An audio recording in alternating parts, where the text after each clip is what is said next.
nakakita ako ng kakaibang water filter, bumili ako. Ayan. Tapos ito yung pinaka-lock niya. Ayan.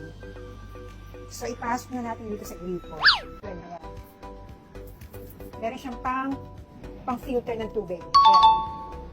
Yung ginagamit namin pang-filter sa tubig, itong gloves na pang-baby. So, ito kabit natin. Ito muna pala. Ayan, ganyan pala, sabay pala. Tapos, saka siya ilalak.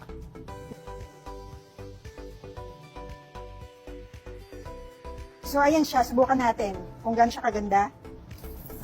O, diba? Wow! Kahit malakas yung tubig, hindi tatasik itong filter kasi meron siyang sariling panghigpit. Hindi katulad ng ordinary na filter na yung pinapasak. Ayun, nakakalinis din yun ng tubig. But the problem is, pag malakas yung tubig, tumatasik yung water filter. Ito, hindi dahil meron siyang sariling pinaka-panlock. Tingnan natin kung nasasala ba niya yung tubig, wala bang dumi. So, yun, tingnan natin. Todo natin, baka sabihin niyo dinadaya ako. Ayan, todo natin. O, check natin kung may buhangin ba, may dumi. May lumulutang bang something na UFO.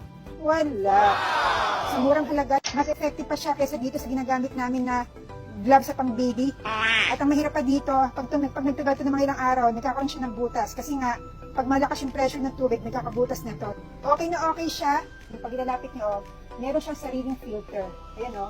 1, 2, 3, 4. Meron siyang mga batong maliliit na something-something para sigurado paglabas ng tubig, malinis siya, walang dumi ang tubig niyo, walang buhangin.